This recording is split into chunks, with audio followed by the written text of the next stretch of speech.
जय श्री कृष्णा दोस्तों। महायुद्ध महाभारत के बाद युधिष्ठिर ने धृतराष्ट्र और गांधारी को अपने साथ अपने महल में ही रखा हुआ था और उन्होंने धृतराष्ट्र को हर प्रकार से आराम पहुंचाने का उचित प्रबंध कर रखा था। तो भी धृतराष्ट्र का जी सुख भोग में नहीं लगता था। एक तो वो बहुत वृद्ध हो गए थे और ऊपर से भीम की अप्रिय और कड़वी बातें उनके दिल को चीर देती थी। धीरे धीरे धृतराष्ट्र के मन में इतना विराग आ गया कि आराम से रहना तो दूर, वो छिपे तौर से आंशिक उपवास करने लगे और उन्होंने पलंग पर सोना भी छोड़ दिया। दूसरे और भी कितने ही कठिन व्रतों के कारण उनका शरीर बहुत दुबला पतला हो गया था। इन बातों में गांधारी भी उनका साथ दिया करती थी।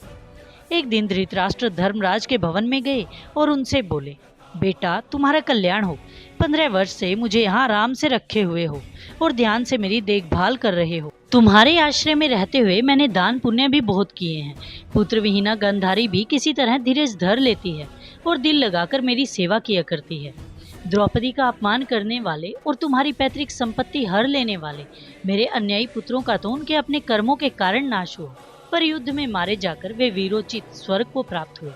इस कारण मुझे उनकी कोई चिंता नहीं है। अब तो मेरी और गांधारी की यही प्रबल इच्छा है कि हम भी अपनी स्वर्ग प्राप्ति की तैयारी करें और धार्मिक कर्तव्यों पर ज्यादा ध्यान दें। तुम तो शास्त्रों के ज्ञाता हो और ये भी जानते हो कि हमारे वंश की प्रथा के अनुसार हमें तपस्या करने के लिए वन में जाना चाहिए।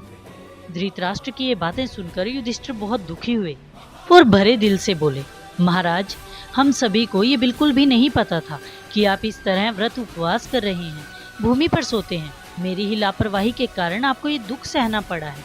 महाराज अगर आप वन में तपस्या करने के लिए जाना चाहते हैं तो मैं भी आपके साथ जाऊंगा और आज से आपका पुत्र युयुत्सु राजगद्दी पर बैठेगा या जिसे आप चाहें उसे राजा बना दें। जानकारी के लिए बता दें कि युयुत्सु एकमात्र कौरव था जो पांडवों की तरफ से युद्ध में लड़ा था और वो धृतराष्ट्र की एक दासी का पुत्र था जिसने कौरवों की तरफ से युद्ध में भाग लेने से इनकार कर दिया था। धृतराष्ट्र ने युधिष्ठिर को समझा बुझा कर वन में जाने के लिए तैयार कर ही लिया।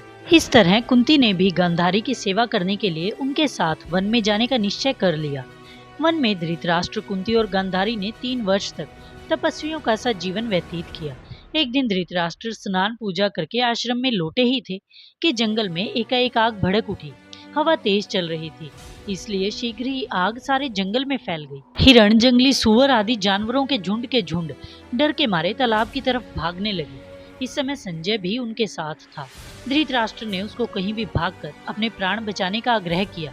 धृतराष्ट्र ने संजय से कहा कि हम तो वृद्ध होने के कारण दौड़कर इस दावानल से नहीं निकल सकते, किंतु तुम निकल सकते हो, इसलिए जितनी जल्दी हो सके यहाँ से भाग निकलो। तब संजय के पास अपने स्वामी को छोड़कर जाने के सिवाय कोई चारा नहीं था। अपने स्वामी को जलने से वो बचा नहीं पाया। शायद इसी दुख में वो फिर पता नहीं कहाँ निकल गया। 2 वर्ष बाद नारद से उनकी भेंट हुई। तब उसने भारी मन से नारद को धृतराष्ट्र, कुंती और गांधारी के जलकर मरने का समाचार दिया, जिसे नारद ने युधिष्ठिर को बताया।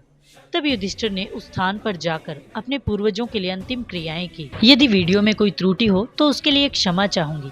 अपना कीमती समय देने के लिए धन्यवाद। जय श्री कृष्णा।